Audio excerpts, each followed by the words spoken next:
সম্রাট হুমায়ুন, মুঘল সাম্রাজ্যের দ্বিতীয় সম্রাট, তার জীবন এবং শাসনকাল ইতিহাসে এক গুরুত্বপূর্ণ অধ্যায় হিসেবে চিহ্নিত।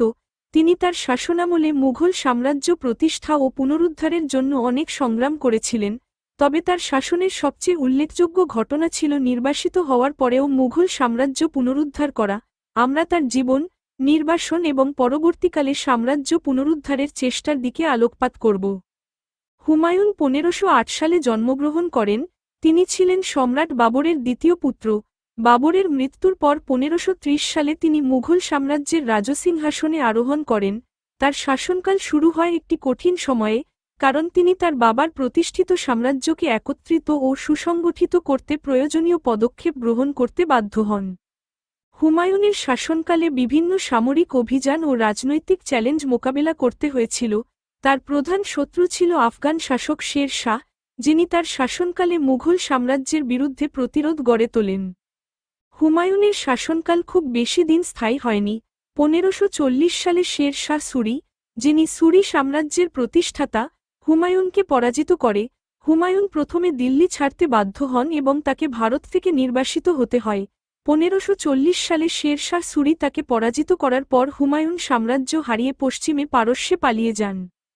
হুমায়ুনের নির্বাসিত জীবন এক তীব্র সংগ্রামের মধ্যে ছিল। তিনি প্রথমে এক ছোট রাজ্যে আশ্রয় নেন, তবে শত্রুদের মোকাবিলা করতে তাকে একাধিক জায়গা ঘুরতে হয়। তার জীবন ছিল কষ্ট ও অনিশ্চিত ভবিষ্যতের মধ্যে। এই সময় তিনি অনেক কঠিন মুহূর্তের সম্মুখীন হন এবং নিজের সাম্রাজ্য পুনরুদ্ধারের জন্য নানা চেষ্টায় ব্যস্ত ছিলেন। হুমায়ুন যখন পারস্যে আশ্রয় নেন, তখন তার সাথে তার ছোট বাহিনী এবং একাধিক মুঘল কর্মকর্তা ছিলেন। পারস্যের সাফাবিদ শাসক শাহ তাম্বুল্লাহ তাকে আশ্রয় দেয়। পারস্যের দরবারে থাকতে থাকতে হুমায়ুনের সাম্রাজ্য পুনরুদ্ধারের আশা কমেনি।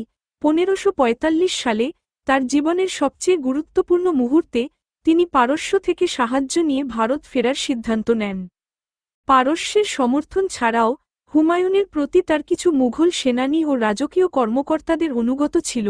এসব লোক তাকে পুনরায় সম্রাট হওয়ার সুযোগ দেয়। এই সময় তার সেনাবাহিনী ক্রমশ শক্তিশালী হতে থাকে এবং হুমায়ুন তার সাম্রাজ্য পুনর্দখলের জন্য প্রস্তুতি নেয়। 1555 সালে দীর্ঘ 10 বছর নির্বাসিত থাকার পর হুমায়ুন ভারতের মাটি ফিরে আসেন। শের শাহ সুরির মৃত্যুর পর তার পুত্র শামসুদ্দিন শের শাহ সাম্রাজ্য পরিচালনায় সক্ষম না হলে সুরি সাম্রাজ্যের ভিত দুর্বল হয়ে পড়ে। এই সুযোগে হুমায়ুন তার সাম্রাজ্য পুনরুদ্ধারের জন্য ভারত অভিমুখী হন।